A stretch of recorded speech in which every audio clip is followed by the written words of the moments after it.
Good morning, everyone. This is Kathy Mason with MasonWorks Marketing here on Conscious Zone with my friend Michael Losier. Hi, Michael. How are you? Hey, Kathy and friends. Good morning. So I have to let everyone know Michael's been on my show before because I found him through a Cherokee elder. Believe it or not, I never told you this part. You were on a Law of Attraction show or some awakening show with Parisha Taylor. That's right. It was a series we did. It was fun. Right, Yeah. right. And that's when I was introduced to your work. Oh, And great. I figured if grandmother Parisha thought your stuff was fantastic, I should buy it. So I bought your book, and then I became a fan. Thank you. Yeah. So Michael, why don't you share with the audience, for the people that are new to your work, if you could share your journey to where you are right now, because you have three wonderful books, and it'd be great for them to get a feel for your genius. That's what I would call it. Thank you.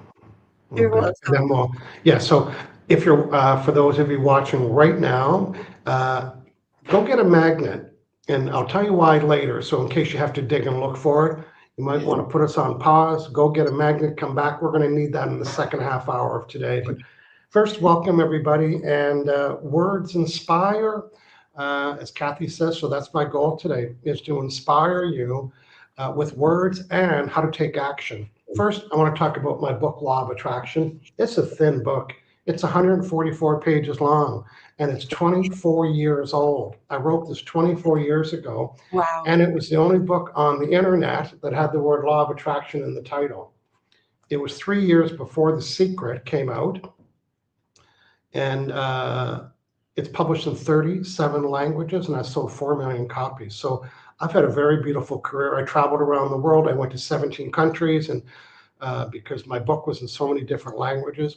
And even 23 years later, it is in the top 10 in Brazil in Portuguese right now. So more people don't know about law of attraction than do. And even the people that say they know about law of attraction don't really know the how to. I'd be remiss if I didn't tell you, it was Oprah Winfrey that said, I'm the how to guy for teaching law of attraction. And I'll tell you my secret. My book was actually a seminar that I delivered hundreds of times. I live in Victoria, British Columbia. It's on the west coast of Canada, on a little island. And even when I was working for the government, I was part-time at nighttime doing seminars in my living room and coffee shops and people's offices, sometimes 3 people in the audience. And I was delivering law of attraction seminars. And back then it was a foreign word, although when people heard it, they said, wow, that sounds interesting. And I grew a following. And after a couple of years of teaching, and this was the days people were faxing me, oh, I love when you said this. And they were starting to do some worksheets. And I thought, you know what? I've got enough information to write a book. So I did in 2003. I spent a year taking all the notes, all the thank you cards, all the messages people were sending me about what they liked about my book, and because the words were inspiring them. And I put it into a book, and I published 2,800 copies, and I sold them all within 3 days because I was collecting email addresses of people that wanted. So the reason why I wrote the book is I wanted to be a speaker. I wanted to be on stage and do training seminars and be a motivational speaker, whatever the terms were. That was my goal. And I thought, someone said, listen, if you had a book, you could speak anywhere. Of course, I lived on a little island, so the thought of speaking anywhere was enough motivation for me. So I ended up putting the book together, thinking I would sell them locally at seminars, and the book took off. And like I said, I sold 4 million copies in 37 languages. If you have my book, you'll notice a few things, how thin it is. You know, when I self-published, I went to the post office and I said, how thick can a book be so it fits in the mail slot with the lowest postage? They told me, so I went to the bookstore and I measured a book. This is how thick a book can be. So I wrote my book so it would fit in your mailbox, because I was mailing it from a little island. And honestly, I didn't think I'd sell that many copies. So I thought, I'm going to cut back on postage. so people don't have to pay lots of postage. And it's also has worksheets and examples and cartoons and characters. There's nothing really about me. I think the only thing about me is right here. It's not about me. It's the how-to guide for applying law of attraction. And in 2009, well, my book was doing really well, for being a self-published book. And then The Secret came out. Some of you might know The Secret. It was about law of attraction, but they called it The Secret, which was okay. And after 3 years of The Secret being out, of which I was asked to be in it twice, by the way, just so you know, and I turned that down, Oprah Winfrey interviewed the people from The Secret, and it didn't go very well. And a couple of days later, I got a call, and the producer said, Oprah wants to interview you on her radio show because people are interested in The Secret. And your book's called Law of Attraction, and we don't even know who you are, but we see that you're on Amazon. I was like number 200 on Amazon, which is pretty good for a self-published author living on a little island on the west coast of Canada. So I was scheduled for a 20-minute interview with Oprah on the radio station. I went to Vancouver because they didn't have a satellite radio here in Victoria. And what was a 20-minute interview turned into 4 30-minute interviews. They were all recorded, and they released one a week on Oprah's Soul series. And I was aired 4 times a day on Oprah's channel. So, times that by 7, times that by 4 months, I get tons of exposure. My book went to number 3. It stayed there for many, many weeks. Number 1 was Harry Potter. Number 2 was The Secret. Number 3 was Law of Attraction by me, Michael Losier, on a little island in the west coast of Canada. And what was happening at this point is that publishers around the world in other countries, they would use Amazon to find out what's hot and what's not. And they kept coming up with this book, Law of Attraction, that was number 3, and Oprah was talking about it. So I was getting many calls from publishers all over the world saying, hey, can we speak to your foreign rights agent? I thought, what's that? I mean, I didn't know. I wanted to be a speaker, and all of a sudden I'm in the book business. So I ended up collecting about 30 names from countries all over the world that wanted to speak to my foreign rights manager, which I didn't have one, until I got a call from a woman named Liza from New York. She said, hey, I'm a foreign rights manager. And I thought, well, it was about time somebody called me. And I was using law of attraction to attract a foreign rights manager. She said, here's what we do. We do all the, we do all the negotiations, all the contracts in foreign languages, and you don't have to do anything. I said, you can stop right there. When she said, I don't have to do anything. And then I told her I had a list of 30 names, and she went silent. And I thought, hello, are you still there? She said, we've never had an author come to us that had a waiting list, because I didn't know what to do with them, right? So within 7 days, she sold the rights to all 30 countries and then 7 more after that. So every country has different covers, and it's good. Sometimes I don't even know it's my book until I see my name. But so if you're watching from another country, this is the original copy. All the content's the same, just has different covers. So after Oprah interviewed me for 4 times on a radio show, my show was really popular. I was like the top 3 and 4. I was going to Chicago once a month to record 4 shows. I was staying at the Omni Suites Hotel, like you hear them do at the Oprah. I'd go to the studio. I would record my 4 shows. Then I was asked to have my own show. I jumped ahead a little bit. So Oprah had her own channel on XM radio. It was called Oprah and Friends. And you can see I'm right here. These were all, look at the famous people there. Gayle King, Dr. Oz, Maya Angelou. All these people were celebrities in their own. The very first one was me, Michael Losier. Like, who's that? Huh? I'm Michael Losier from a little island on the west coast of Canada that wrote a really good best-selling book. And the reason why people liked my book is because it was a seminar. Do this, say this, do this next, do this next, do this next. There was a natural flow for that, and people really resonated. Even when I was interviewed by Oprah 4 times, she said, I love at the end of each chapter, it would say, at the end of this chapter, you should have learned, and I would bullet those items. So she's quoting from my book. And she said, everybody needs to read this book. And my secret to writing a good book is that I wrote it to satisfy all the learning styles. So the people that are visual and they need to see pictures and cartoons and boxes, they liked it. People that were auditory, that words were important and questions were important, they liked it. People that are kinesthetic, that like to use their hands, they liked it because there was worksheets to fill out. And then the thinkers, they liked it because there was questions and charts and graphs. So all styles said, oh, I love the way you wrote the book. You wrote it just for me. But I really wrote it for 4 different styles. So all 3 of my books, for example, they were all seminars first. And I used what I wrote here in Law of Connection, how to connect with people by using all 4 writing styles. And all of my books are short and simple. They all have worksheets. They have blank worksheets. They have completed worksheets. They've got graphics. They've got characters. They've got checkoff lists. And all of that is called accelerated learning techniques, meaning it accelerates your learning because it makes you learn instead of just being, I know that you won't open a book and it's all text.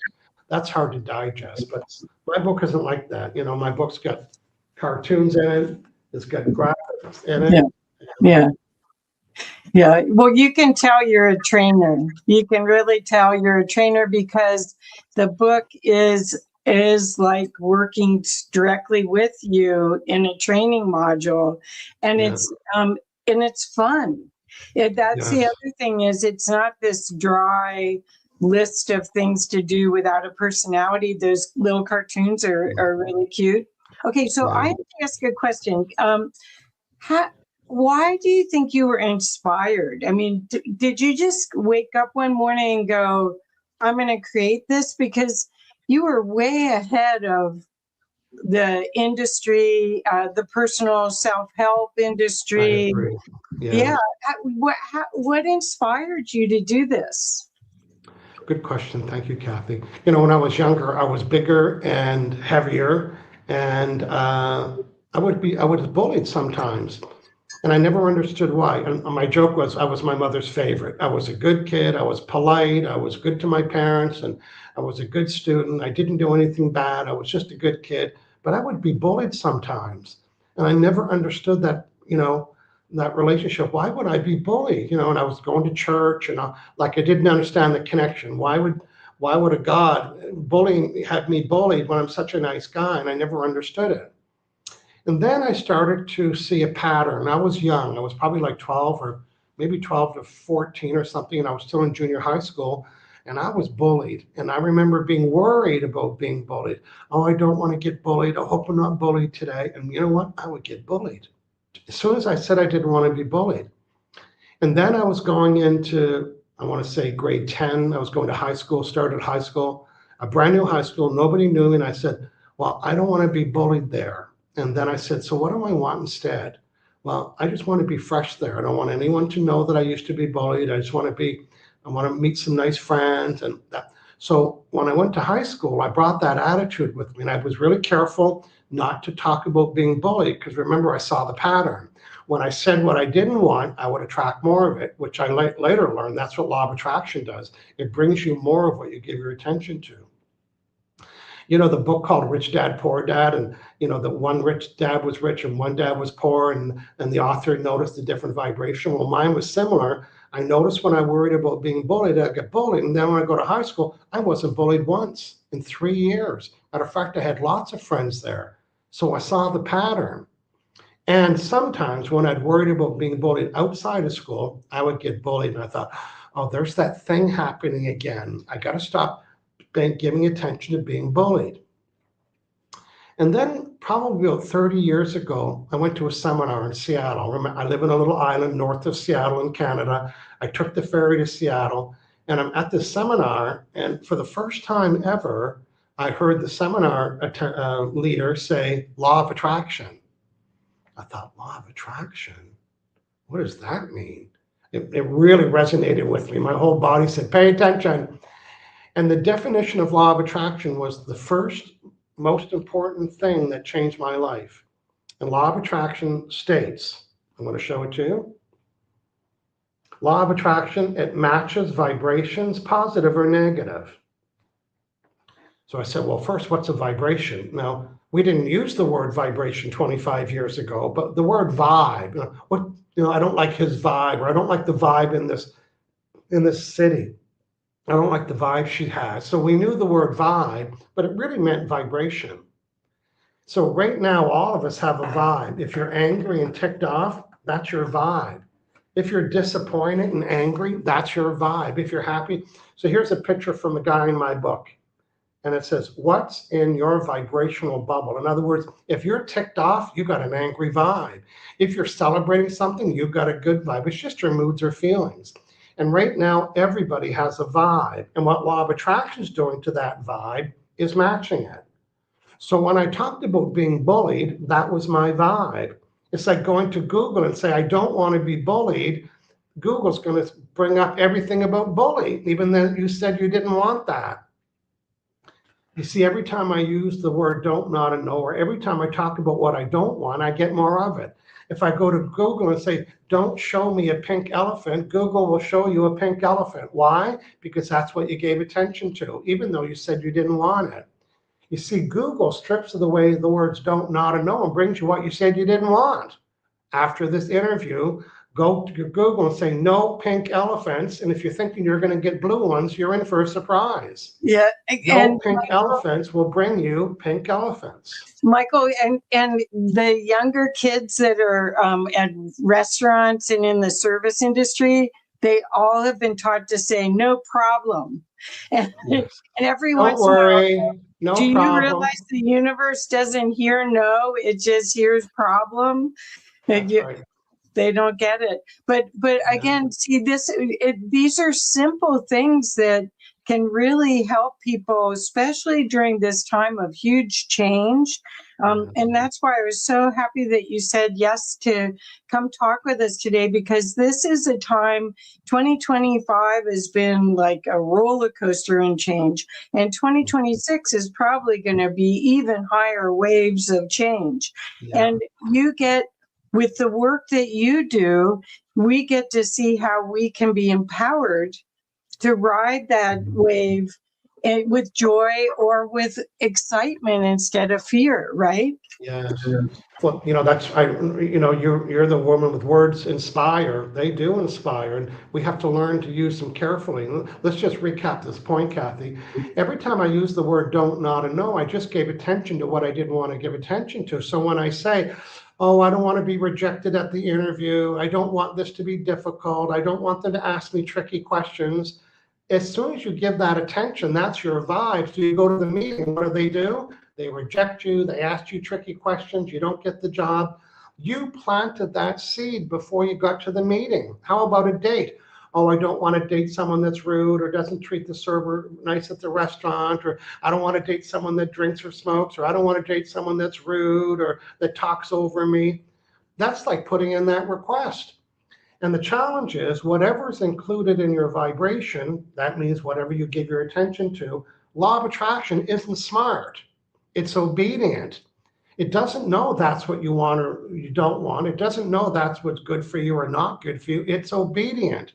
So you show up on the interview, you show up on the date, and you think, and then you say, this is exactly what I said I didn't want. This is exactly what I didn't want to have happen. And if law of attraction had a voice, it would say, it's exactly what you gave attention to.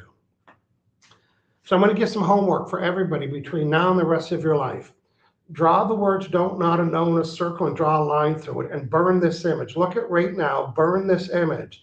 And every time you use the word don't, not, and no, I want you to hear my voice and say, so what do I want? Don't forget, so what do you want? Remember, that's a simple one. Hey, don't forget to call me. Oh, I just said don't, not, and no. What if you said, remember to call me? I don't want this to be difficult. So what do you want? Oh, I'd like the interview to go nice and easy. I don't want to be rejected. What do you want? Oh, I hope they accept me and ask good questions.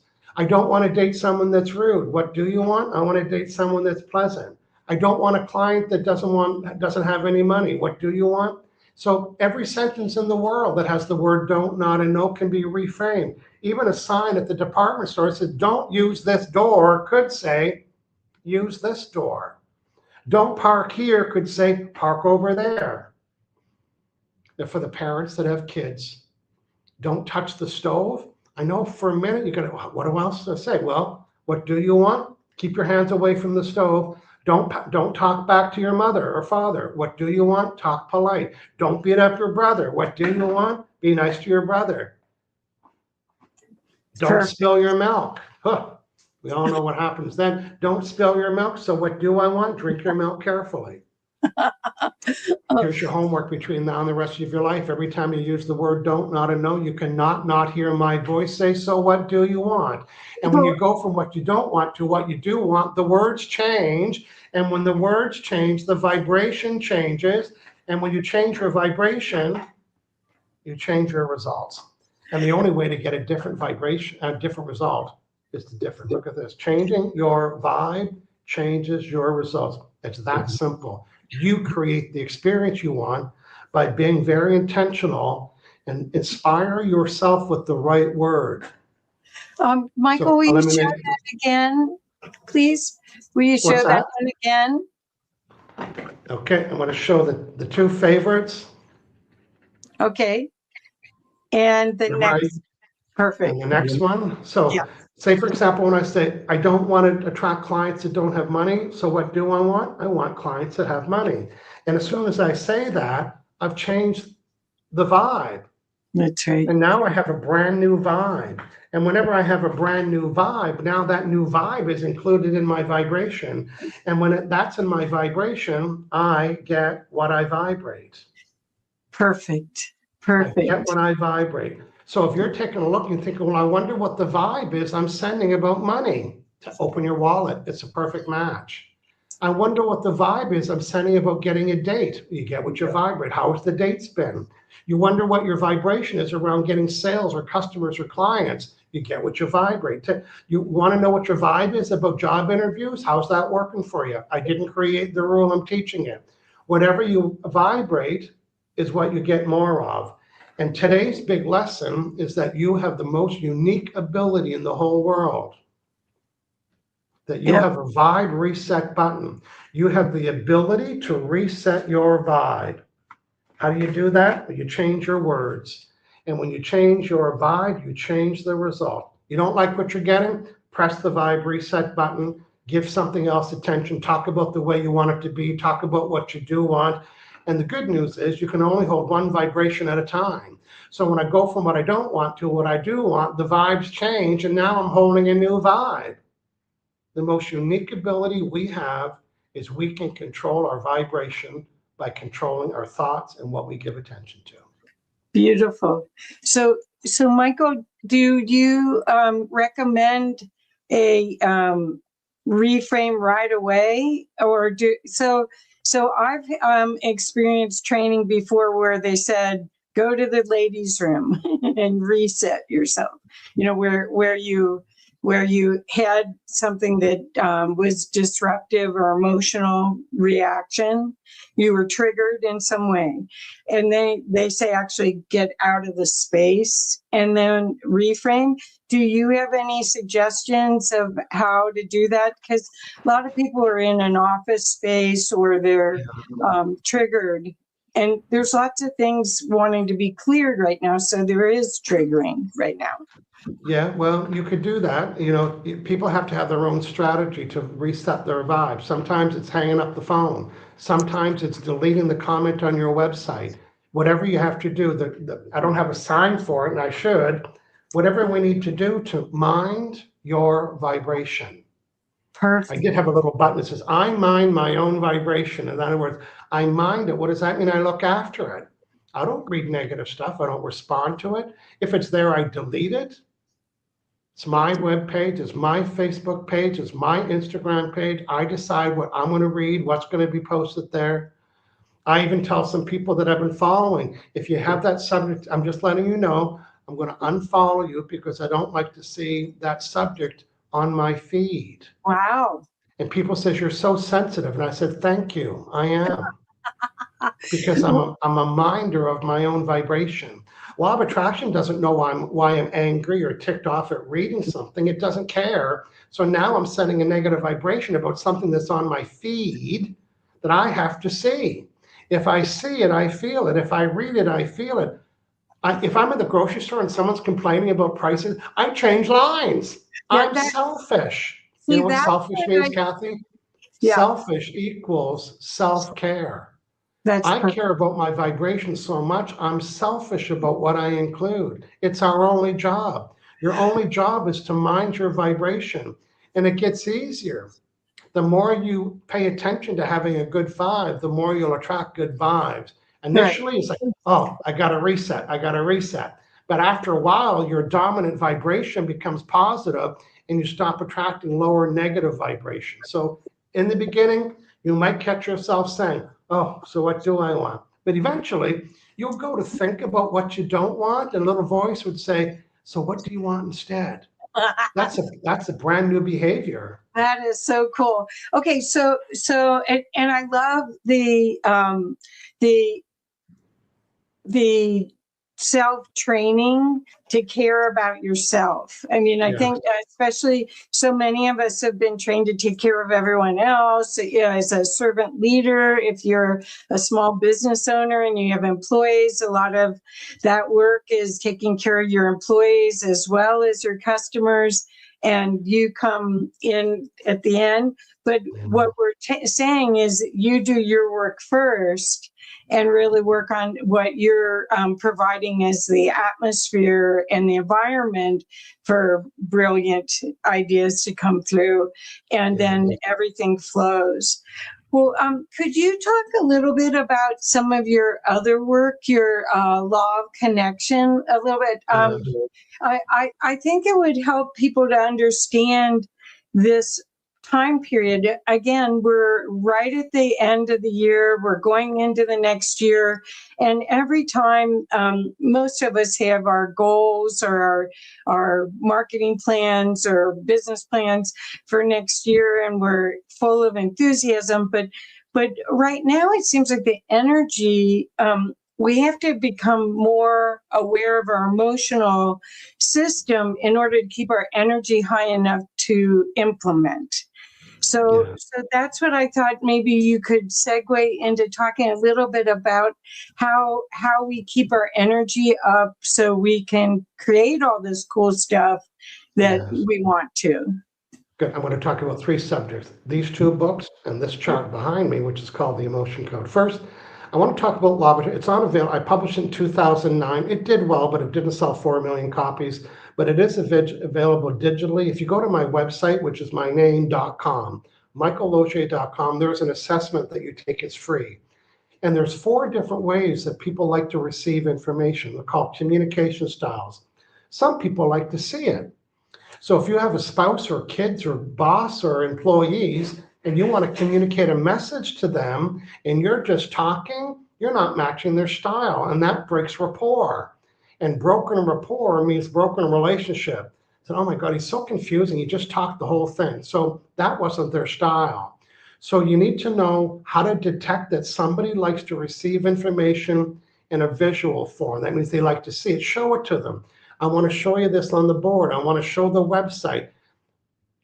So that's the visual style. The next style is the auditory style. They don't need to see anything. They just need to hear it.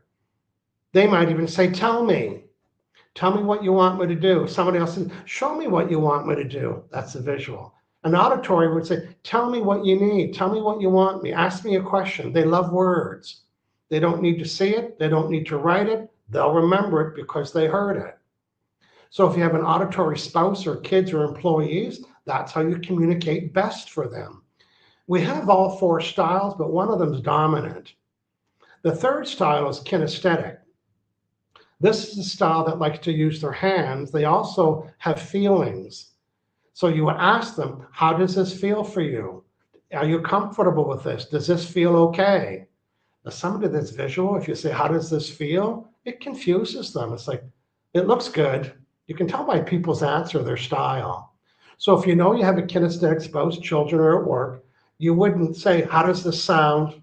How does this look? You would say, how does this feel? And they would say, okay, this feels good. Thank you for explaining that. This feels much better. You see how the rapport changes when you match the person's style? That's the law. The law says when you match somebody's style, you can get better. And then the 4th group is the thinker. It's called digital. They like to think about stuff. Don't ask them how they feel. Ask them what they think. What are your thoughts on this? What do you think? Does this make sense? Right away, okay, this makes sense to me. Let me tell you what I think about that. Again, people give away their dominant style by the word. So if you want to stay in best rapport with everybody, take the assessment, find out your style, and they're the people that you get along with really well. Remember, there's 4 styles, so you need to know all 4. It's very simple. How does this look? How does this sound? How does this feel? And does this make sense? That's it. 4 styles. When you take the assessment, there's a little cheat sheet that says that. So write that down. How does this look to you? How does this sound to you? How does this feel to you? And does this make sense to you? Just listen to your spouse, partner, or children. They will tell you their style. When you're trying to say something, say, okay, that makes sense to me. Then don't ask them how it feels, because it's not their style. Yeah, I love accelerated learning. So I actually studied that back in the 80s. And I really felt that it was so helpful. At one point, I was manager of a division of Arthur Andersen, and I had 80 people below me. And I was tasked to put them on teams for implementation of projects. And you really had to watch people's communication style to create a powerful team, because usually teams for 4 or 5 people, wasn't big 100 people teams. So they're little guerrilla warfare teams going in. And each style has a strength, right? If you put a bunch of auditory people together, it's all they do is talk about it. If you put a bunch of feelers together, it's all they do is talk about their feeling, and no judgment about that. It's just kind of a joke. But, during a live seminar, because that was my career, I went to 17 countries, and I would have audiences of 5,000 people. And I would ask this question. I would teach, like the don't, nod, and no, for example. I would raise my hand and say, so everybody see what I'm doing here? Yeah, does this make sense? Is this resonating with everybody? Yes. Everyone excited? And I would ask the 4 questions, and everybody would respond. If I said, does this make sense? I would only get a few people, because some people it didn't make sense. Interesting. I would say, does this feel okay? Yes. So you could tell us, I just hold and I would show them how to answer the question, by the way, by raising their hand. Okay, everybody getting the picture? I remember one time I was doing a conference call on the phone, and I said, is everyone getting the picture? And you know what a woman said? Did you email it? That's what she said. So you know what that meant to me? That wasn't her style. She said, I'm checking my email. I didn't get the picture you sent. And it was like, I said, so does this make sense to you, what I'm talking about? She said, it makes sense, but I didn't get a picture. So we got to watch out for the slang. Are you getting the picture? Do you know the big picture here? Even the auditory people, you would say, is this clicking? They say, yes, this is clicking for me. This resonates for me. These are all auditory people words, Well, the other thing I wanted to say is I think that this process that you're bringing to light is a way to be kind. I mean, so much of the responses and the interactions people have, especially now that we can text and we can do all sorts of quick conversations back and forth, they're just not as kind as what you're basically engaging to make sure that they kindly understand. It's really a courtesy that that I hope sticks for 2020. Well, there's 2 of the styles that don't get offended. Like the auditory style, you can be blunt with them. They don't have any feelings about that. Or the thinkers, you could say, note it. But a kinesthetic person would be offended by that, because they're processing with their feelings. Hey, thanks for reaching out. It was nice to connect with you. It's not my style, but I do it with a kinesthetic client because I want to stay in rapport with them. And if I have an auditory or digital client, say, note it, thanks. Like it doesn't need more than that. Okay, so if you want to know what your style is, so you can be a well-rounded communicator and even apply it to training, like Kathy was saying, it's like, how do I engage? All of my seminars have worksheets. Why? Because people get to see it, they get to write on it, they get to read it, it's got charts and pictures and graphics. When people leave my seminar, they can recite almost half the seminar. That's fantastic. The next book is called Your Life's Purpose. And I think, I'm going to say that I think I know what everybody's life purpose is. It's to feel good. The purpose in your life is to experience joy. And the real question is, what brings me joy? And in this book, I start off with 40 fulfillment needs, everything from autonomy to freedom, to fun, to attention, to acknowledgement. There's a whole list. And 4 of those, more than 4, but the book makes you walk through an exercise where you would uncover the top 4 things. Boy, when these 4 things are present, I'm happier than a clam. And when they're missing, I am bored. So it's nice to know what fulfills you. And the older people get, the more fulfillment's more important. When you're young, you know what's fulfilling? Money. You just want to get a job. But as we get older, I'm not fulfilled at work. That means I'm not being creative, or I'm not being a leader, or I'm not getting attention, or I'm not getting recognition. And other people don't care about that. And then there's another group that cares about that. So check out these 3 books, starting with Law of Attraction. It's an easy read. Some people said they can read it in 2 hours and then go back and do the exercise. Now, my book, again, is 23, 24 years old. It was my second career. My first career was working in project management for the government. So I was on stage a lot, delivering presentations, working with different groups of people. I studied NLP, which helped me understand the 4 learning styles. And I was a great leader, because I knew who to put in what job and how to communicate to each person and how to include all the groups during presentations. And I would have people come to my office and say, I love the way you said that. And how do you do that? And so even when I was working for the government, I was kind of teaching Law of Attraction and NLP because people wanted to learn more. They were so curious about their behaviors and their language. And then about 8 years ago, I learned about the emotion code. And the emotion code means that learning the emotion code gives me the ability to delete emotions on myself. So if I'm any of these emotions, if I'm having any of these emotions, I can release them through a little bit of a protocol. So get a pen and paper. I'm going to tell you exactly what to say as I teach you this. So for example, and I use muscle testing, and muscle testing is a yes answer or no answer. I scan, maybe I'm having a feeling about something. Maybe I'm doing a presentation, or I'm procrastinating. We're going to talk about that more.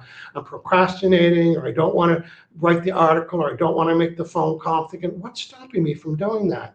I would use this chart. There's 60 emotions behind me. I would find out what the emotion is, and then I can release it, wait for it, with a magnet.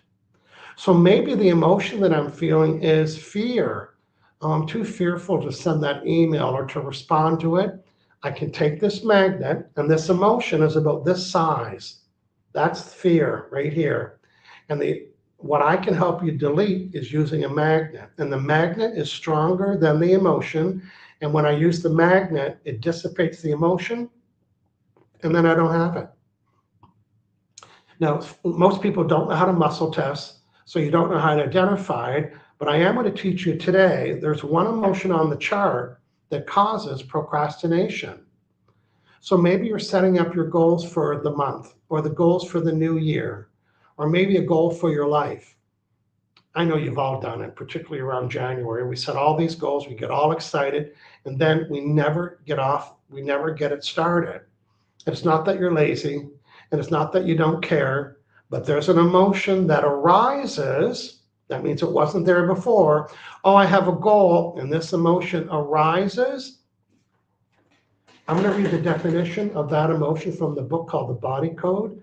It's one of the most important emotions on the chart, in Michael Losier's opinion. Here's the definition. The emotion is called creative insecurity. So take that, if you're writing notes, write that down. Creative insecurity. The definition says, it's when you feel unsafe or untrusting of the self, about the creation or development of anything. So what's a goal or a dream? It's a creation or development. And this energy arises and creates insecurity. It's a feeling of insecurity that arises and blocks the creative process. So you want to write an article, and then you think, oh, I'm not going to do it. And the reason why, because we think we're going to get it wrong. And that's what insecurity is. Insecurity says, I'm going to get it wrong. I'm not going to do it. I'm not going to write that article. I'm not going to pick a paint color. I'm not going to develop that course. I'm not going to develop a speech. I'm not going to develop a relationship. The key words are on the creation or development of anything. So I'm going to teach you how to delete that emotion.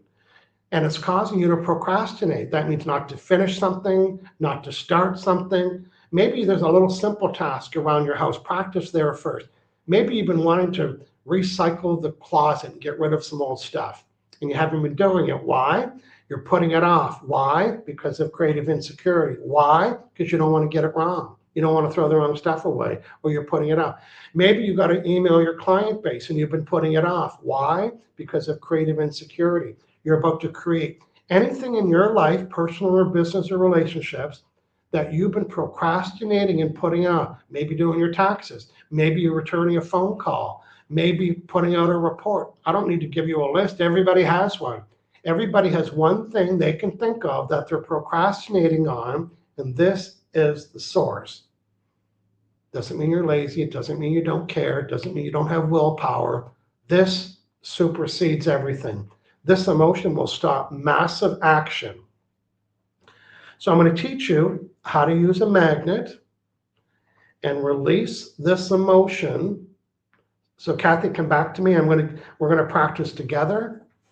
And there's an exact script people need to say. Now, normally I do this for people. On my website, Releasing Negative Emotions, I can release the feelings for you, but in this case, you can do it yourself. So everybody will have a magnet, and then when you have the magnet, you're just going to swipe it in front of your forehead. Doesn't mean to make any sense. Nobody's seeing you but me and you and the people watching, and you're seeing it at home in your office. And when I'm swiping this magnet, this is the solar plexus, it's actually releasing this energy and it dissipates. You know when you put a bath bomb in the water and it goes, psst, that's what the magnet does. So Kathy, tell me something that you're putting off, or you're dragging your heels on, you haven't finished a task, because I know you're getting busy for some special events, but what's something you can think of that you've been putting off? I've been putting off getting a bunch of interviews for myself. I get them for clients, Okay. but I haven't put myself in the queue. Okay, so you could say you're putting off building a strategy to get more interviews, okay? I feel like you're putting that off, and would it make sense that you might have... It's more, I think the talking points, what I want to talk about. I have the mechanics that I could just fit myself in, but I haven't figured out what exactly would be the best thing to talk about. Because when you asked me, how long did it take me for me to come up with the subject? A nanosecond, right? So I had it ready. So this makes sense. So even before you get an interview, let's call it your template of topics. Oh, perfect. Right? Perfect. Yeah. What is my topic? Where do I want to, like when you said today, I thought, you know what? I'm going to start with law of attraction. I'm going to tell the story. I'm going to use the don't, not, and no button. I'm going to teach it, and I want to move into this and end with this. That was my strategy. And you know what? Be honest, I've done thousands of times. But when you have a template, you can say yes right away. Right. I didn't say, oh, can we do it in 4 weeks? I've got to get ready. I didn't have to get ready. I am ready. So Kathy, let's just summarize. You're procrastinating or putting off or even being creative, not being creative to come up with the list. You don't need a lot. You just need maybe two topics, 2 titles, and what the body of each one. Maybe it's just one you want to do. The one I'm doing today is kind of new because I'm including this. For years, it was just this. Right. Now I've added this to it. So, I added it as I go. Some people say, can you just talk about this? Guess what? I have a complete presentation for this, and I have a complete. I like to lead with this, but I can do separate. I can do them all together like today, or I can do 45 minutes on this, 45 minutes on that, 45 minutes on this. So we're going to call that a template. Okay. With title and format. What is the program format? Okay. Right. So if you're watching, here's the exact script. So write this down, and then I'm going to show Kathy what to do. I'm releasing this energy of creative insecurity Say it again. I am releasing this energy of creative insecurity, stopping me from building my topic list, my topic and format list. Okay. I'll say it again in a different ways. Kathy will do you in a minute. I'm releasing this creative insecurity that's stopping me from finishing my taxes. I'm releasing this creative insecurity stopping me from cleaning out the closet.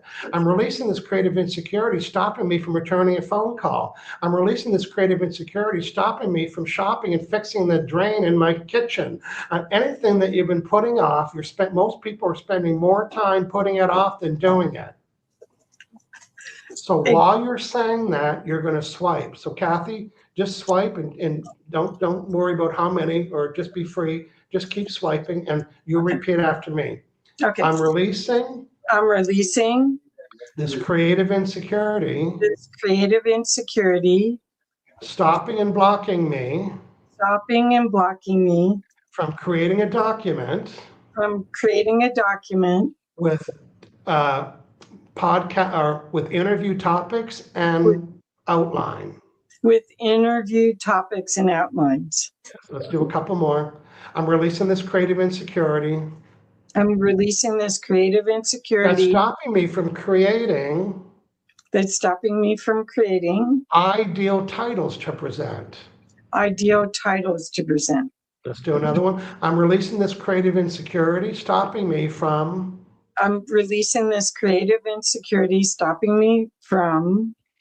designing the outline that I would give during the interview. And because you're a trainer, you don't need all the details. You know I've got 7 bullets and you can just talk about this. So you just need the outline. So now I know it just happened, but is there any different feeling when you think about, maybe getting a pad of paper? Let's do one more. I'm releasing this creative insecurity. Stopping me from getting a pad of paper today. And just writing at the top, show topics and delivery. Writing up the show topics and delivery. Yeah, and just to have it there. So when you're inspired, you'll go to the pad of paper and say, and just draft 3 or 4 titles, and just to start the creative process. And you might think, you know what, I've got another idea, and I've got another idea, because the emotion that was stopping the creative flow isn't there anymore. I know what just happened, and you might not know, but if you did know, what would be a topic that you could put on the list? Courage, the courage to be seen, or the how to use your history to help others. There's so many. There's so many. The thing actually that's been interesting now is that there's so many people out on YouTube and on and Facebook's changed so much with sharing their information, and I'll listen to somebody and I'll go, I could have done that. Why didn't I? Yeah. You know what I mean? Well, you have a whole audience that isn't their audience, right? Right now there's like probably 10,000 books on law of attraction. It doesn't matter. They're not my audience, and they're not my style, So, what sells really well in every presentation is to become the how-to lady. I'm the how-to guy for telling you how to. I'm not just talking about, with all due respect, the Chicken Soup for the Soul series. They weren't how-to books. Right. They were even The Secret was an inspirational book, but it wasn't educational. So what would set you apart was thinking, well, at the end of this presentation, I'm going to teach you A, how to change your words so you can attract what you want, B, how to do this, and C. So that's what makes you that in the training world. There's a difference between, by the way, I'm not a motivational speaker. I'm a motivated speaker. Right. And my motivation is that when I leave the seminar, people say, oh my God, and when people come up and say, I love what you said about the don't, not, and no, I thought, oh, they were listening. I love what you said about the vibration. That meant I did a good job, because sometimes people go to a presentation and the trainer the lecturer is just talking about the subject and about their stories, which has its place, but we're trainers. Right, right. We want outcomes. We We want to make want the people, world a yeah, better we want people to place. say, I learned this, I got this, I like this, Yeah. thank you for doing this. That's the most pleasing. Even when people, I get emails every day, particularly in Portuguese, because it's really hot right now, when they translate it. They say, your book changed my life, I'm changing my words, and I'm Oh, noticing what's in my vibrational bubble. I thought, they read the book, is and they cool. can quote me and quote stuff from the book like Oprah did. She said, I love when you talked about allowing, I love when you talked about affirmations and how to do them differently. Whatever it was, it's like they read the book. So Kathy, you can be the person that inspires people with your message. You already got the skill sets to be a trainer. You already know how to develop a program from here's the start, here's the finish, using accelerated learning techniques. And say yes if these were effective today. Yes. They were. And by the Yeah. way, these are just, I put them on, see how glossy? It's just Yeah. a photograph put on a piece of foam board. And I've had these for 21 years. Oh, they're You had to great. do new ones because they get dirty. But 20, like this one here got little water on it. That's why it's blurry. But 21 years I've had that. And this is part of accelerated learning, Yeah. showing people.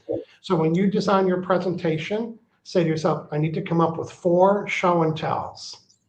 Okay. And what can I pull out of my presentation? What is the picture? What is the word?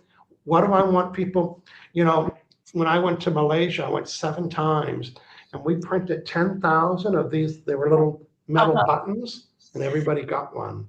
And everybody has Michael Losier in their house. So Uh, this was my branding to let people know. And I would say, okay, everybody, we'd hand them up. Everybody touch your Vibe Reset button. And that's 2,000 people would touch their Vibe Reset button. So talk about brainwashing people.